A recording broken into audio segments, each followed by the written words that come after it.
And I stood out there in the middle of that rice paddy. I don't know how to describe it to you. It was like I was the only person in the entire universe. It was just me out there, all alone, by myself. There was no, it was, and probably I don't have to describe that to you too much, because I'd be willing to start betting money that you've all had times in your life when you get that alone feeling. I mean, stuff happens. Sometimes you get the feeling like there's nobody, just you, all by yourself. Well, I wasn't alone for very long, of course. The next thing that happened was I was immediately surrounded by about 1 million North Vietnamese.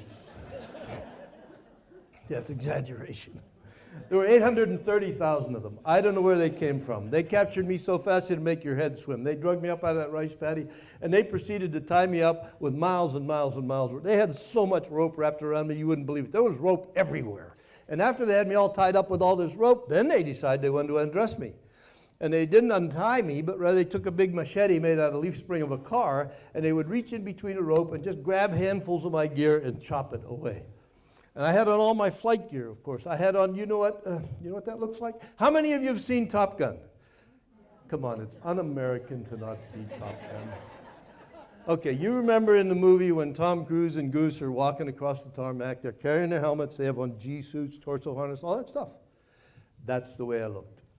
Of course, I was a little better looking than Tom Cruise, but that was some years ago. They chopped it away till there was nothing but me and my miles of rope and my undershorts. And that started for me what would turn out to be 5.5 years in prison in North Vietnam. The question I'm most frequently asked about that is this. How did you do that? How were you able to do that? How could you do that? And that's the question I'd like to talk with you about for a few minutes this evening. Actually, when I start to think about what am I talking about when I have the opportunity to talk about my life, the list gets to be longer and longer and longer in my head. See, here, I think I'm going to talk about the future and how you're going to get yourself into the future, which is unknown and unknowable. Oh, yeah, I know. You'll tell me what you're going to be doing 6 months from now, but I get out my wad, I want to start betting on it. All bets are off. That future is so fragile. So I think I talk about the future. How are you going to get yourself in the future? I think I talk about all the change that's going on. How do you deal with all the change that's going on? I think I talk about how you cope with the pressure in your life. I think I talk about how you keep things in some sort of balance. I think I talk about how you exercise the influence that you have. I think I talk about how you communicate with the people around you. I think I talk about all of eternity. And I want to talk about all those things and more this evening by means of an analogy. An analogy is, there's no free ride here. This is a test. An analogy is a comparison. A comparison. I want to tell you a story this evening. The inference is that somehow we could make some sort of connection between the story I want to tell you and that whole list of things I just started on. Now, I know from experience I can make a few of those connections. Believe me, when I can remember to do that, I'm going to try. More interesting to me, at any rate, is I find that you can make lots more connections than I can make. So, I would like for you to hang in there for a little while this evening, after dinner, with this question burning uppermost in your mind. So what? So what do I care what that guy says? Why would I even listen to that guy? So what? I'd like for you to be doing real-time integration. Now the analogy goes like, well, here, I'll set the scene for you. I was kept locked up for years in cells that were never quite big enough for the number of people who were in them. On average, I lived with about 6 other guys or 5. I've been by myself for a few months. I lived with a group of 20 men one time for a year and a half. But on average, there were probably 5 or 6 of us in one of these cells. And a lot of them were cells, too. A lot of them were in dungeon-like prisons that the French had built over there in the early 1900s. The kind of things you see in the movies, where they got big, high walls like this, little holes, air holes up at the top, big, heavy door with a little spy door in it. We slept just on concrete floors or on pallets made out of wood or concrete. Some of the pallets had shackles on them, so if they wanted to, they could put you up on the pallet, put your ankles across the bar, put the top bar down, padlock you to the pallet. We were interrogated on occasion, beaten on rare occasion, tortured on very, very rare occasion.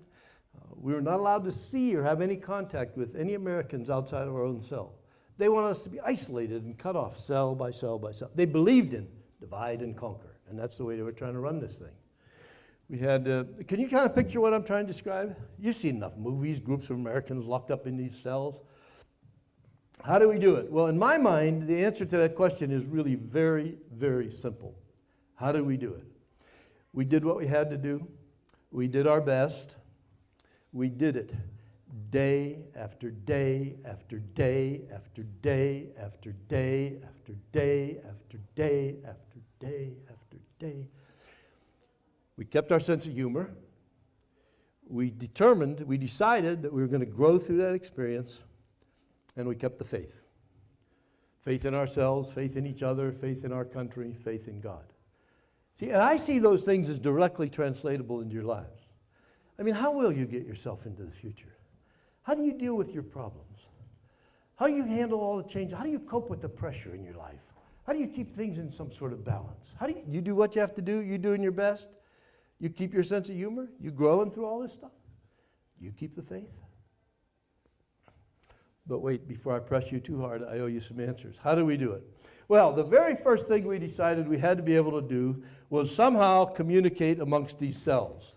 It didn't matter that they wanted us to be isolated. We knew, somehow we knew instinctively we could not allow ourselves to be isolated, and that we had to be able to be in touch with each other.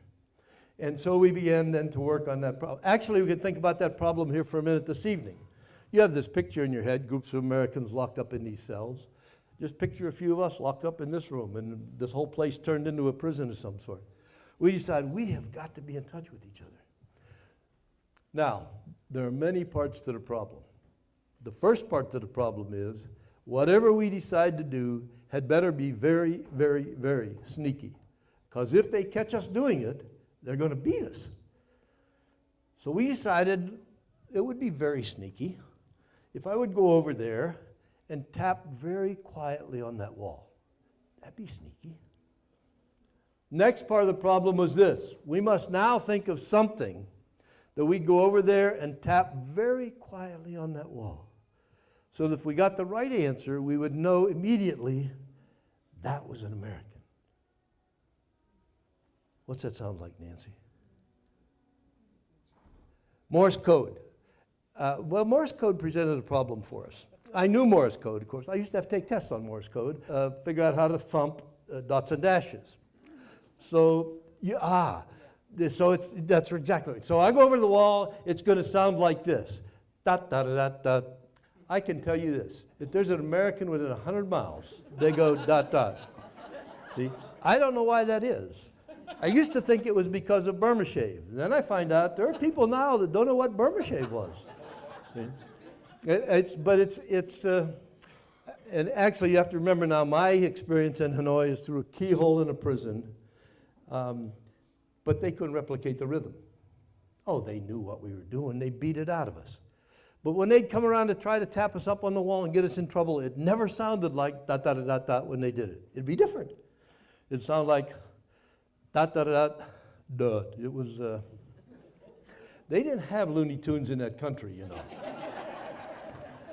Okay, so we're going to go over to the wall now, and we're going to tap very quietly. Dot, dot, dot, dot, dot. We get the answer. Dot, dot. We know.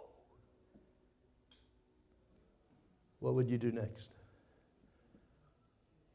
Nancy's working on Morse code. I need other ideas. Huh? You're doing rhythm for music.